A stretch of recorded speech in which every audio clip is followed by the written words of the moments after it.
Welcome in to Decision 2024, the stakes for Colorado, and a special hour-long edition of Next Tonight. I'm Kyle Clark. Thank you for being here.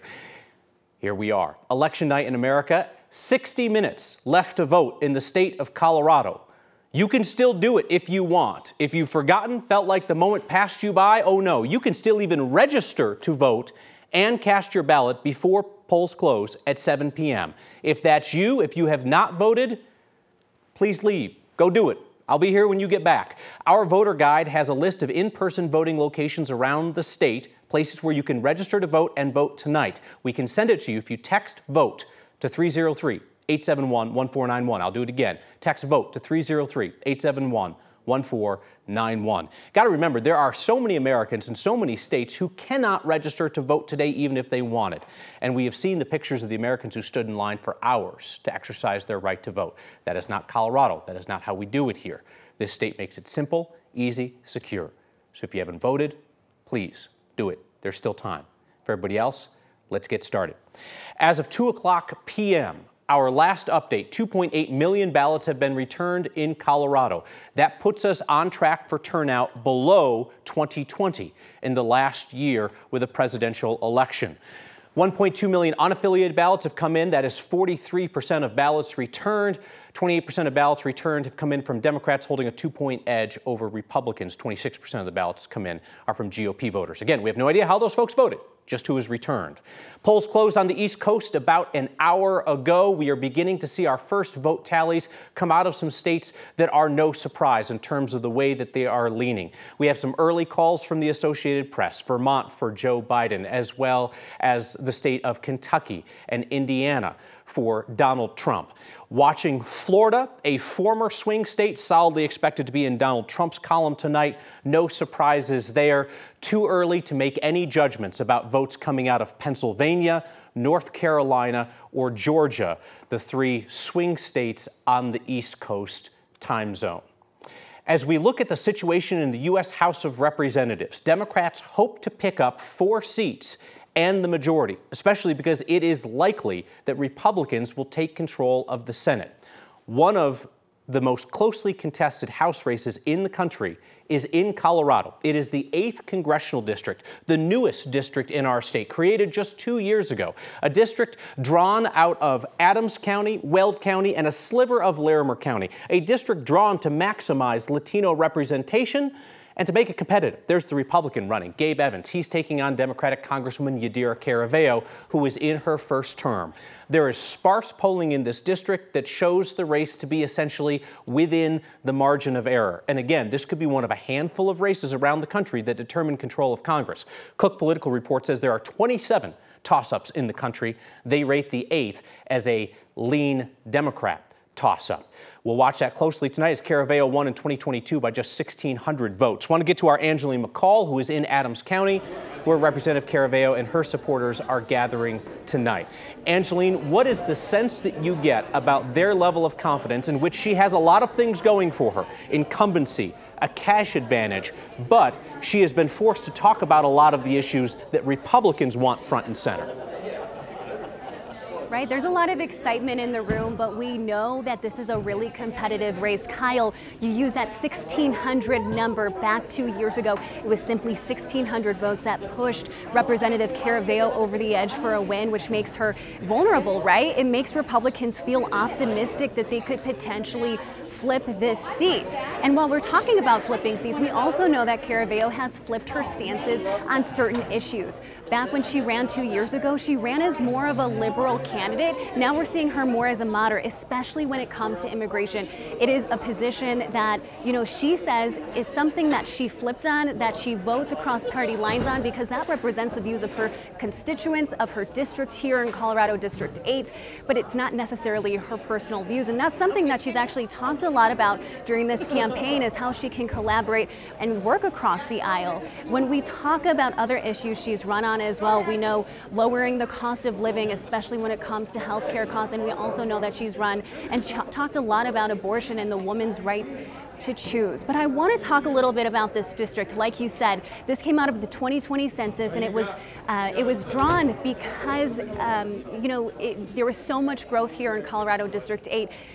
in part led by so much Latino growth. 40% of residents here in Colorado District 8, they identify as Latino or Hispanic. And we know that the two things that matter the most to Latinos right now in this election cycle are not only immigration, but also the economy. And so we'll see where, where voters align with her on this, if they feel like, she is that moderate candidate, or if they will flip to the other side when it comes to, voting for the Republican candidate, Gabe Evans. Kyle.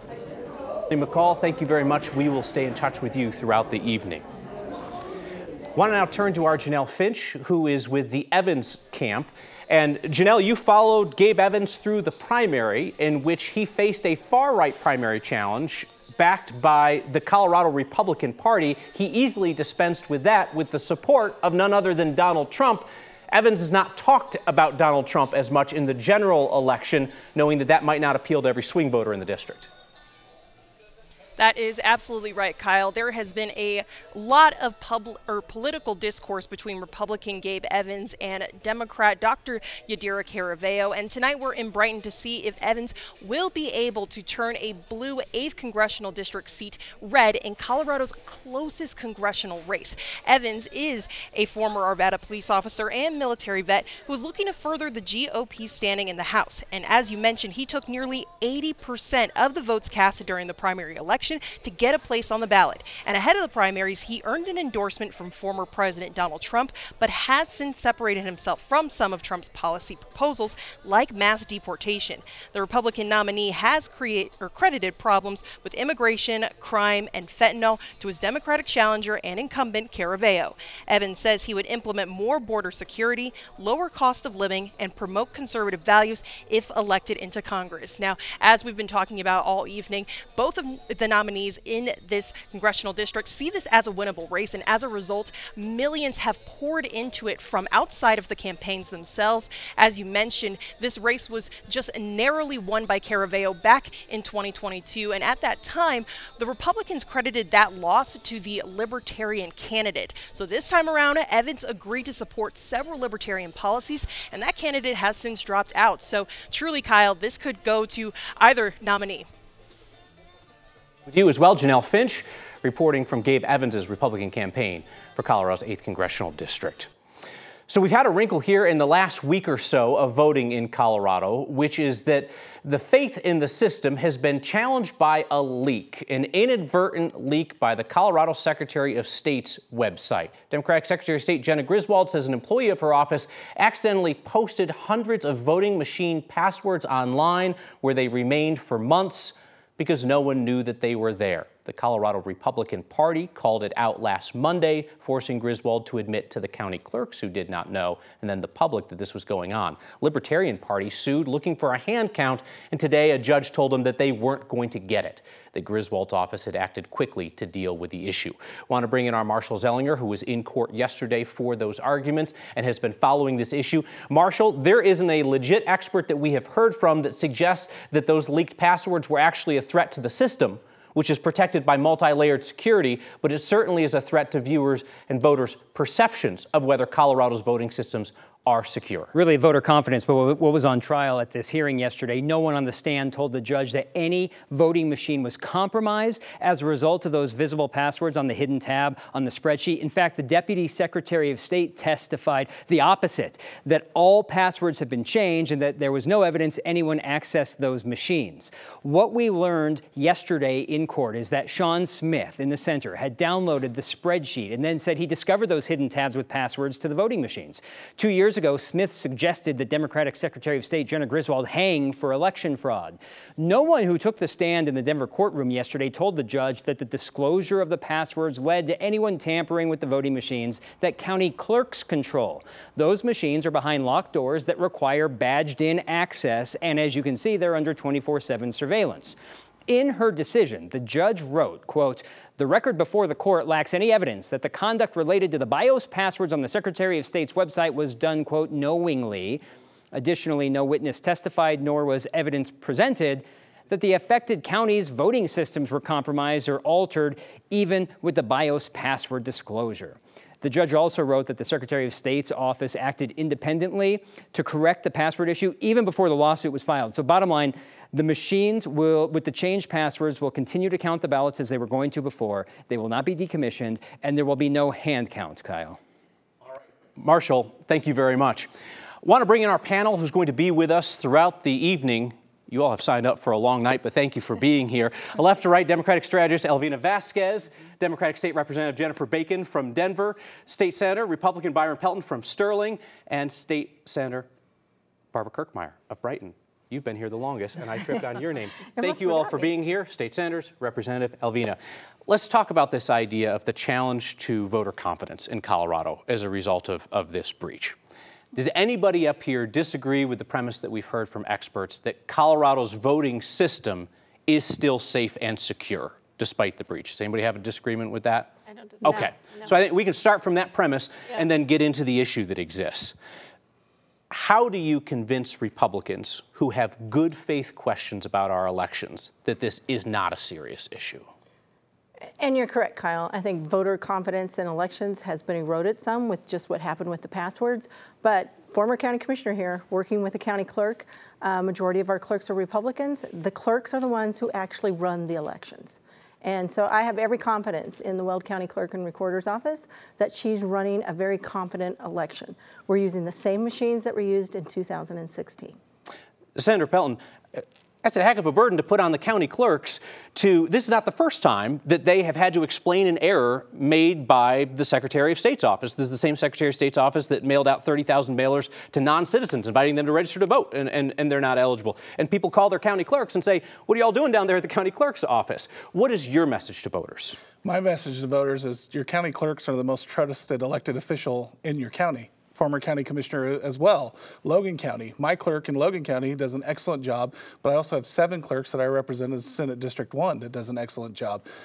They do the best job to make sure that elections are fair and free despite what the Secretary of State does. Representative Bacon, let me ask you, because the Secretary of State has been criticized on 2 counts. One, that this thing happened, but at the end of the day, errors are going to happen everywhere, right? Errors happen at my office, they probably happen at your office too. It also is how you handle it. And there are some clerks, including Denver clerk Paul Lopez, who's not happy about the fact that clerks were not notified of this breach. They were back on their heels. There's no assurance that the public was ever going to be told. What do you make of the Secretary of State's handling of all of it?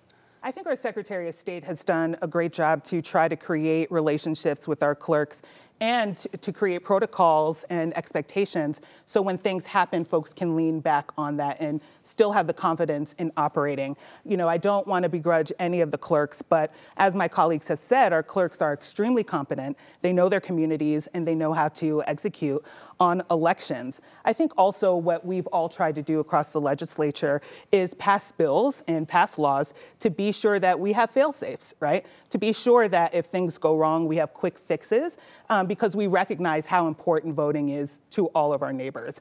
So I love our clerk. He's done a great job. People are really excited to vote. Today is a big turnout day. So I have not seen so much of a shake in confidence. And because we have a system where people know they can drop off their ballot at any box, that they can register and vote on the same day, I think that's kind of making up for some of the angst that we're seeing. Again, people are really excited, our clerks are competent, and our neighbors are doing great jobs as poll workers and encouraging people to get out to vote today. And Elvina, we're going to start with you next time so that you get full time. But just briefly here, is this a nothing burger, serious issue, somewhere in the middle? What's your take? Well, I think the difference between attacks on our election system and fail-safes for human error are 2 different things. I think, like we've all discussed, it was human error, and we have county clerks in the communities working really hard on this. Thank you all 4. We'll continue this conversation and others throughout the night. Our coverage of Decision 2024, the stakes for Colorado, continues next. Welcome back into Decision 2024, the stakes for Colorado. On the presidential level, we're going to keep you updated throughout the night and make sure that you don't miss any of the big calls. Nothing surprising has happened so far. No swing state calls, just the expected. Trump takes Mississippi, Alabama, Oklahoma, Tennessee. Harris takes Connecticut and Maryland, Massachusetts, Rhode Island. Florida goes to Trump, South Carolina to Trump, Missouri to Trump, and Washington, D.C. to Harris. Our Mark Salinger is up in Windsor tonight, where some Colorado Republicans are gathering. Some Colorado Republicans are gathering could be the headline of the year in that fractured party, Mark, where they literally held separate meetings and hid from one another as they fought over control of the party. Tonight, you are with one faction. What, this is the Larimer County Republicans, the Weld County Republicans, and backers of Congresswoman Lauren Boebert. Yeah, exactly. So let's talk about which those Republicans are. We're expecting about 300 people here, but one person that I am told will not be here is Dave Williams, the head of the Colorado Republican Party, or at least one faction of the Colorado Republican Party. I've been talking to people here, and I asked one gentleman, I said, what's the sentiment around the presidential race here? Do you think that Donald Trump is going to win? I said, are you cautiously optimistic? He corrected me. He didn't say cautiously optimistic. He said the people in this room are aggressively optimistic that Donald Trump will be elected to serve a second term as president tonight. That is the sentiment right here. Whether or not that happens or not, we'll find out later on this evening. Lauren Boebert just walked in with a Make America Great Again hat. It's signed by Donald Trump. We expect her to take the stage here in the next 30 minutes or so. So let's talk a little bit about Lauren Boebert's race. It's an extremely safe Republican district that she is running in right now. But the margin of victory, assuming that she wins tonight, will determine exactly how much support she has in this new CD4 district that she's running in. Let's go back to 2022. Ken Buck won his re-election by 24.3%. In 2020, Trump beat Biden by 23.5% in this district. We're already getting warning signs from Boebert's campaign that they don't expect her to win in those 20% margin victory. They expect her to win tonight, but they expect it to be by much less. They say if there's 10 to 15% margin of victory, that'll be a good night for them. So we'll watch these results as they come in with Congresswoman Lauren Boebert, as well as the Republicans here in Windsor, and see where it goes for the rest of the night. Kyle? That is some wild expectation setting for Congresswoman Boebert. If she underperforms her predecessor by 10 to 15% of the vote, that's a win. I mean, a win is a win, but my goodness, could be an interesting night full of emotions there in Windsor. We will, in fact, see what happens. Mark Salinger, thank you. Our next question comes from John in Littleton. He wants to know why the constant loop of political ads on TV does not seem to include ads from Republican Congresswoman Lauren Boebert, who's trying to win over some new voters after switching districts. So that's a great question. And I mean, here's the bottom line, right? With the composition of that district, the 4th Congressional District, one of the safest Republican seats in the state, Boebert is essentially guaranteed victory. This is not her old district. Folks need to understand that, Democrats especially. Tricia Calabrese, the Democrat first-time candidate who's running, she lost the special election to fill this seat earlier this year. Republican Greg Lopez beat her by 24 percentage points. He's now serving in Congress. He's going to be an asterisk in history of a 6-month congressman from Colorado. But there's no sign that this is going to be a competitive race. Boebert, who has plenty of money to spend, is just not spending the money because she doesn't think that she needs to. Now, in her old district, the 3rd on the Western Slope, that's the man who only lost by 546 votes to her 2 years ago, Adam Frisch. He stuck around with his pile of money and ran again. He's facing Jeff Hurd, a Republican attorney from Grand Junction. Hurd's your basic generic Republican. He's not a flamethrower like Lauren Boebert. He's kept a low profile in this race. Adam Frisch has poured on the TV ads, which you have seen on our air and elsewhere, and that tonight remains a long shot for Democrats to win because of the Republican composition of the district and because Hurd, unlike Boebert, is not a boat anchor on the Republican vote. He's expected to perform pretty much as a typical Republican does. If Frisch performs like a typical Democrat in that district, he's going to lose that race. He's hoping to outperform tonight. Let's turn back to the presidential race and the fact that Aurora, Colorado has played a central role in that race for the last few months. Donald Trump came to Colorado, came to Aurora to make good on a promise that he made after he falsely claimed that that city had fallen to Venezuelan gang control. The gang, Tren de Aragua, is in the city and is in a number of cities around the country. Trump, however, has extrapolated on the facts, extrapolated on claims to suggest that Aurora has been conquered and needs to be liberated. The United States is now an occupied country. Can you imagine I say that and nobody disputes it? If you take a look at what's happening in Colorado and Aurora, take a look where they're taking over complexes of apartments and big swaths of area. As Trump making his closing argument just over the weekend, this is video from his stop in Aurora back in October where he made a number of false claims rooted in what is the truth of the fact that this gang is present, Aurora Police says, in small numbers in the city, and that they are up to no good at a number of apartment complexes in town. Trump has used this message to target Democratic Governor Jared Polis of Colorado, and Republicans have used this to target Democratic Congressman Jason Crow, who represents Aurora, who joins us now. Congressman Crow, thank you for your time tonight. Let me first ask you this. Are Democrats taking the threat posed by the Venezuelan gang that is present in our community seriously enough, and what do you think should be done? Kyle, public safety is one of our fundamental obligations as public officials. I always take that seriously, and I have a long track record of supporting public safety issues, making sure we're helping after-school programs for our students. You know, this is one of the things that I've been working on for years, but when people tell lies, when Donald Trump and other elected officials like Lauren Boebert tell lies about what's happening, it actually makes it harder for our police to do their job. It makes it harder for our mayors to do their jobs. It's simply not true what they've said about Aurora. And I'm going to defend it. I'm going to stand up against it and push back at it every day of the week. If Donald Trump wins a second term tonight, he has promised that that second term will include the largest mass deportation in American history, which he has pledged will start in Aurora, Colorado, as well as Springfield, Ohio. He said that it will be carried out by local police, the National Guard, and the military if necessary. We know that Aurora police have said that they will not enforce immigration law and that they may actually, in fact, be prohibited by state law. It's not likely the Colorado National Guard, under Polis's direction, is going to do anything like that unless they're nationalized. How do you see that playing out? If Donald Trump were to win, I know you don't want him to win, but if he were to win and to roll into Aurora to begin the mass deportation, how would that play out?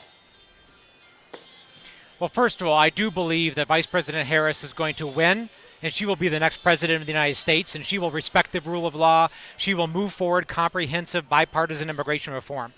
But in your scenario here, I will never waver. I will never stop defending the community that I represent. I will never stop defending Coloradans, and I will not allow people to abuse our families. I will not allow people to separate our families. Not on my watch, Kyle.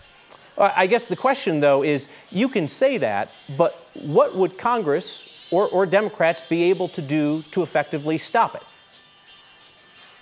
Listen, all of this hypothetical of Donald Trump becoming president, we will see what world we live in the days ahead. Vice President Kamala Harris is going to win tonight, and she's going to unite our country and move us in a better direction.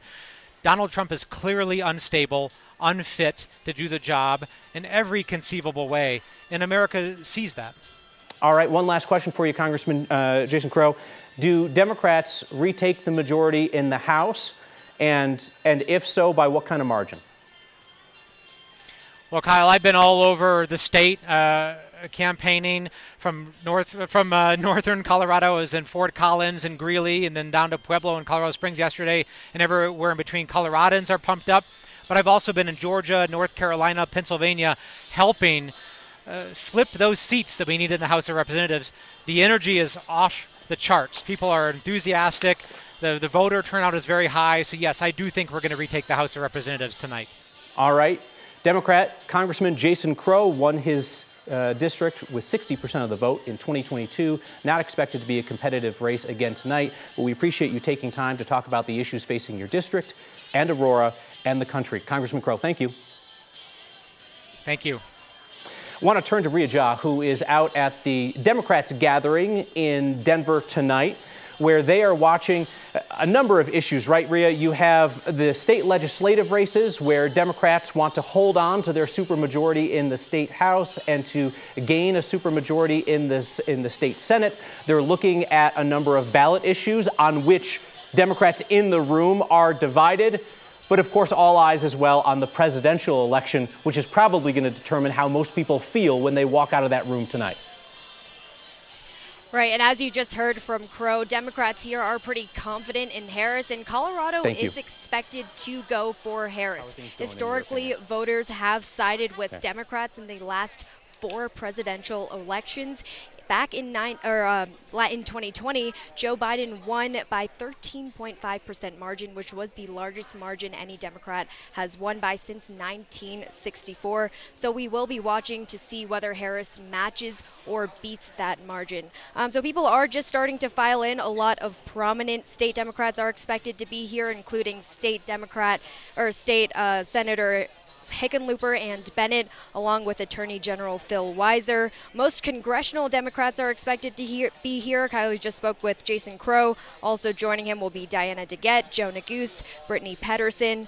All of those people are incumbents and expected to win their races. So hundreds more people are expected to be here so far. Jason Crow and the Colorado State Democratic Chair are the only people that we've seen so far. Doors here are opening at 7, so we will be keeping an eye on all of those races and getting reaction as those results come through tonight. All right, Ria Jha in Denver for us. Thank you, Ria. When we return, a look at the statewide ballot issue that could change elections significantly in our state. And a look at the snow that's making its way in tonight. When Decision 2024, the stakes for Colorado, continues. Welcome back. I promised that we would keep tabs on the race for president. Again, no major calls or developments involving any of the swing states on the East Coast. The only new call from NBC and the Associated Press is Arkansas for Donald Trump. No surprise there. Steady as she goes. They're just counting votes. A Colorado multimillionaire wants to completely change the way Colorado's elections work. And it's not the first time he's made that kind of suggestion. And he's succeeded in the past. Now, Proposition 131, if approved by voters tonight, would do away with Colorado's current party primary system. Every candidate would compete on the same primary ballot, regardless of party. You could call it an open primary. Some places call it a jungle primary. Everybody's in all at once. The top 4 vote getters would then advance to a general election. So every general would have 4 candidates. Prop 131 would also establish ranked choice voting for the general election. That's what some folks call an instant runoff. You would select your favorites, 1, 2, 3, 4, and they would count through them until somebody has a majority of the vote, even if they weren't the first choice.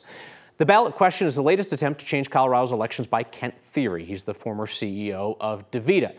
He's given more than $3 million to a group called Colorado Voters First, the group created to campaign in favor of Proposition 131, which has vastly outspent its opposition.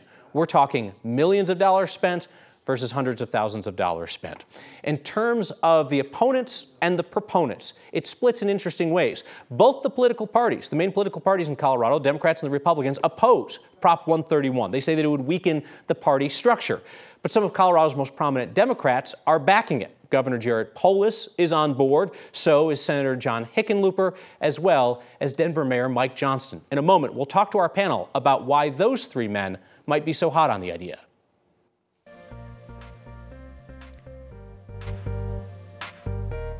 Hello, I'm 9 News Weather Impact Team meteorologist Kathy Sabin, tracking our latest fall storm. Rain and snow moving across the metro area as folks are on the road tonight. It's election day and we got a big storm coming in from Montana, winding its way into the Four Corners area, pulling in that cold air that flipped that rain to snow. We've cooled back to 35 after a high of 55. Rain and snow now from Castle Rock, Parker, Denver, out to the I-76 corridor, I-25 down to Colorado Springs and Pueblo. We see the rain-snow line right over Denver through Lakewood and up into the Broomfield area. Heavy foothill snow is likely, as we've already been tracking some heavy mountain snowfall all afternoon and evening.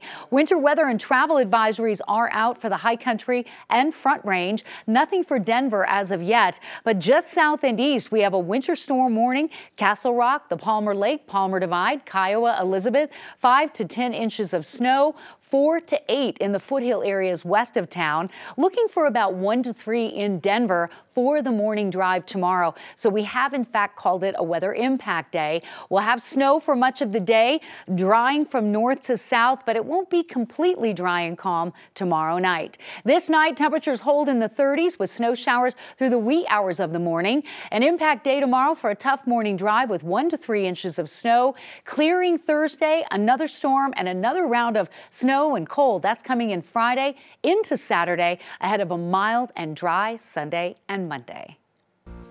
25 minutes of polls open in Colorado. Our first results are coming shortly after that. More than 50% of the vote should be in. That's when this night really gets rolling. When we return, the documents we obtained today showing why the RTD police chief really got canned. When Decision 2024, the stakes for Colorado continues. Within the last few minutes, the Denver Elections Division has just told us they are seeing some significant wait times to vote. And what lovely weather to wait outside to vote in tonight. You don't see this a lot in Colorado, long wait times to vote, right? Because we have universal mail-in voting, we've got extended in-person voting, but there are long wait times, 90 minutes plus at the Green Valley Ranch location, 50-minute waits at Barnum Rec Center, Union Station, Calvary Baptist. Denver Elections is saying if you want to get out and vote, and you got 22 minutes to get in line, you just have to get in line by 7, head to the McNichols building right next to Civic Center, or head to Kennedy High School or Southwest Rec Center or Eisenhower Rec Center. No wait at those locations. And again, you just need to be in line by 7 to vote, and they have to let you vote if you're in line by 7. Let's turn away from politics for a moment. RTD has refused to say why their police chief, their highly paid police chief, paid more than the Denver police chief, suddenly vanished. After months on leave, they wouldn't say if he quit, if he was fired, what happened to Joel Fitzgerald? Well, today, 9 News Investigates obtained the termination letter that shows that Fitzgerald was fired for a string of ethical violations. The letter says that Fitzgerald liked to speed 100 miles per hour on 23 different occasions, driving to and from Denver in an RTD vehicle. The letter says Fitzgerald approved a business trip paid for by a vendor after RTD rejected it for ethical reasons. It says that Fitzgerald tried to improperly purchase firearms with a company expense card.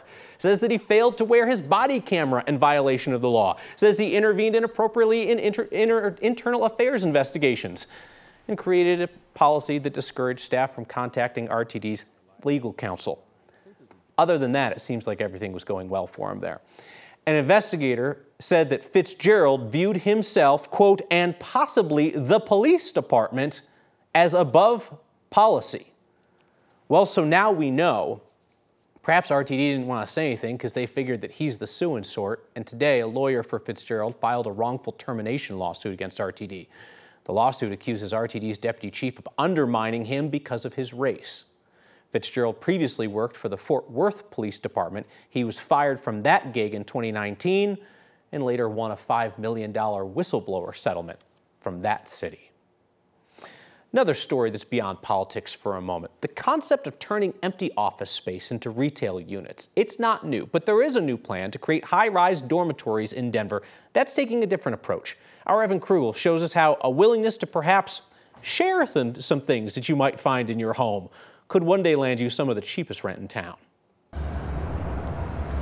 Downtown Denver looks a lot different than it did before the pandemic, with vacancy rates approaching 30% at once bustling office buildings. There's clearly a lot of office space, antiquated inventory. It needs a new life, right? Wes LeBlanc believes that new life could come in the form of housing. We have a lot of inventory that is not well suited for the kinds of things that we need right now. LeBlanc and Gensler Architecture say the concept of converting office to residential is nothing new, but the high costs of running plumbing to individual units dozens of stories up has left most of those plans on paper. That's what can really hamper the feasibility of a traditional office to residential conversion. Gensler is now pitching something new. Tenants would have their own small room, but share centrally located kitchens and bathrooms, kind of like a college dorm. You've got a half-size fridge, you've got a microwave, you've got storage, you've got a bed. These come pre-furnished, so that's built into all the costs, right? What it does is it reduces the actual cost by about a quarter to a half of what a traditional residential conversion would be. And those are savings that we can pass on to the renters. LeBlanc says the rent would be about $750, less than half the average rent in Denver. LeBlanc says conversations are just beginning between his company and the city, but he's optimistic the plan could fill a void by turning cubicles into communities. There are a lot of folks looking at some of the challenges in downtown Denver and how to address them, and this could be part of that solution. Now, the city of Denver is currently looking at 3 skyscrapers as part of a pilot program for traditional commercial to residential conversion. LeBlanc says they've identified dozens more that would fit the criteria for this cheaper form of conversion. Kyle? So you know, I never want to pee in anybody's punch bowl when they've got an idea, but like if this was easy, like a lot of people would have done it by now. Right, and that's what he was saying. It's expensive. They think this is less expensive than the other option, but getting that water up to those top levels of those high rises, not an easy task. They think getting it to one central place, building around it could be a lot cheaper and could actually make this feasible.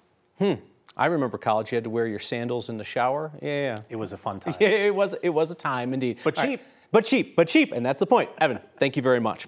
Talk about another approach to dealing with Denver's affordable housing crisis, one that is on the ballot and will be decided tonight.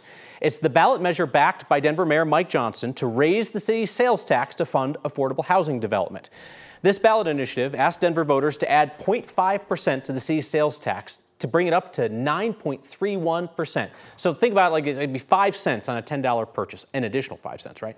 The mayor's administration thinks this would raise about $100 million a year for affordable housing projects. Here is the rub, though. It's not the only sales tax hike on the ballot before Denver voters this year. Another one would go to Denver Health. That would increase the sales tax by 0.34%. To raise about $70 million a year to help cover the cost of uninsured care at the hospital. Denver Health is the city's safety net hospital. It says that it is drowning in uncompensated care. Despite what Donald Trump claimed when he came and campaigned in Colorado, the hospital says that it does still have beds available and that only about 10% of its uncompensated care is due to newcomers, migrants, immigrants, right? But anyway, the city and Denver Health acknowledged that the place is in dire financial straits, so they're going to the voters to ask if they're willing to raise that sales tax up, if both pass, to 9.65%. That would be among the highest in the state. When we return, we'll check back in with our panel of Democrats and Republicans to see what they are watching for tonight, as we are now 16 minutes from polls closing in Colorado. Welcome back to Decision 2024, the stakes for Colorado, and we are here with our panel of Democrats and Republicans who will be with us throughout the evening, watching together to help us analyze the results that we see. So we talked a little while ago about Prop 131. This is Kent Thieri's idea to go to open primaries in Colorado, then go to ranked choice voting in the general election. I'm going to ask each of you quickly whether you think it's a good idea for Colorado, and then separately, whether you think it'll pass tonight. Democratic strategist Alvina Vasquez. I did not support this bill, but I do know that it's a bill that is not party specific. I think there's folks in both parties that can vote either way on this issue. Do you think it's going to pass tonight? I don't think so. It's going to need 55%. Yeah. Democratic State Rep Jennifer Bacon from Denver, what do you think? I did not support it either. I don't think it's a great idea. The way that it's structured, and it might have a shot at passing. There's been a lot of investment in ads and political literature to get it over the finish line. A lot of money spent. Yeah. Republican State Senator Byron Pelton from Sterling, do you think it's a good idea? I don't think it's a good idea, no, but I also think that the recent actions of certain party leaders has created this. What are you talking about? Be specific. Come on now. Say it. Some of the stuff that Dave Williams has done has... Talking about the implosion of the Colorado Republican Party. That is correct. It has started this, and that's why it's happening. Okay. All right. Republican State Senator Barb Kirkmeyer, what do you think? I'm supporting it. I think it's going to open up our elections. It's going to give voters freedom of choice in the primaries. In a general election, we're going to have a majority to get somebody elected instead of somebody less than 50%. And lastly, I think it will end up taking out some of this negative stuff that we see in these campaigns, and really we'll get to candidates that are looking for solutions. Briefly. Yes. Let me play devil's advocate. Why is it not just going to pave the way for whoever the rich guys want to put up in the middle? How much money did Jared Post put in his race? Well, I mean, his opponent was not, let's say, top tier. I'm talking in his first race. Oh, okay, in his first. Well, I mean, he spent whatever he needed to spend. We've heard that discussion about, all the wealthy are going to do this. But here's the thing: the caucus process is not grassroots. I think petitioning on, going and get signatures, actually going out into those neighborhoods and talking to people one-on-one is where it's at. And then again, it'll open up these primaries. It'll make sure that Republicans and Democrat parties cannot close our primaries and close off people from voting. You think it's going to pass? I do. Okay. Something you're watching for tonight. This could be at the national level. This could be at the local level. I'm going to write notes on my paper, and we're going to come back to it later tonight. Alvina Vasquez, something you're watching. Something I'm watching. I think I'm curious about what's going to happen in Philadelphia. I've heard that there's a huge ground game from the Harris campaign. And I think that's a differentiation between the National Republican Party, as Democrats are really good at ground game, knocking doors, curing ballots, and getting stuff done before polls close. So I'm curious to see what happens there. Representative Bacon. I am watching Amendment 80 here in the state as well as nationally, trying to see what the results look like in Texas. Senator Pelton. I'm watching the Slaughterhouse Band here in Denver and also on 127 on the Mountain Lion Band. One of my frustrations is watching the governor give the animal rights activists a platform, and this is what we get. Well, I mean, the governor's the governor. These are citywide issues. It would take a lamb producer in Colorado out of business, Correct. right? Yeah. Interestingly, you represent rural Colorado, but you're watching two city initiatives. That is correct. I mean, it's going to hurt agriculture across the state. I don't think that people understand how bad it'll hurt our agriculture and food security in the state of Colorado. Senator Kirkmeyer, something you're watching tonight. I'm watching our Senate races here in Colorado. State Senate. It's extremely important that we Not just yours. No, well, I feel pretty good about mine. Both of you should probably feel pretty. You feel pretty good. Yeah. There's, there are at least 4 to 5 key races for us in the Republican side to make sure that we don't go into a super minority. I think that's important not only for Republicans but also for our state to ensure that we have at least some type of balance. We'll be watching to see if Democrats can get those pickups tonight. Thank you all for that. I tell you what, if you want to hear interesting perspectives on what it means to vote in this country, talk to some of the people in Colorado who are incarcerated, and you will hear some fascinating perspectives about what voting means to them. And this year, by state law, is the first year that they are mandated to have in-person voting opportunities. Our Julissa Irizarry was in Jefferson County when they were allowed to vote. Time in jail can serve up a life sentence of disadvantages. Here's one more ready. Today is the start of something hoping. Have you voted before? To fix that. You knew. Okay, thank you. It's not Jesus Rodriguez's first time in jail. Yes, sir. Still, today is inaugural for him. I'm so nervous. It's the first time I've ever voted in my life. With some dressed in yellow, residents at the Jeffco jail will decide red or blue, given the freedom to vote in person while locked up. Every person has a human right to vote and to speak their mind on any given subject, no matter what we're currently here for or what alleged charges we're here for. Rodriguez is one of the inmates that took advantage of the opportunity given to them by a new law that requires every county jail to hold in-person voting. Colorado is the first state to do it. Jeffco election officials say because of the change, inmate voter turnout in their county increased by roughly 10,000% so far, from 3 inmates in the 2022 election to 300 in 2024. It doesn't surprise me to see so many people show up today. Kyle Giddings is an election judge focusing on inmate eligibility. Before that, 10 years ago, he was locked up as an inmate in this very jail. Full circle, yeah. I was sitting in my pod with my fellow incarcerated folks and got to have a conversation with a guy who thought he never got to vote again because he had a felony conviction. In Colorado, the only people that can't vote because of their criminal background are those who are currently serving a felony conviction. So if an inmate is currently serving a misdemeanor sentence or if they're awaiting trial, they can vote. I wasn't even gonna come, so. Rodriguez, like so many others, didn't know he was even eligible until the day he voted. He thought because of his criminal history, no one cared about his current opinion. Once it was confirmed, he and other inmates prepared. This book was very helpful because we do have a guy in my pod who can't read and write, so I helped him with his. I was able to put my 2 cents into the situation and feel that my votes matter. Want to see that? What matters now is what inmates do with what feels like a new privilege. Very good. Yep, thank you guys. Inside a place where there aren't many. It'll be one of my top 5 experiences being able to vote. How I feel about things does have meaning now because I was able to vote.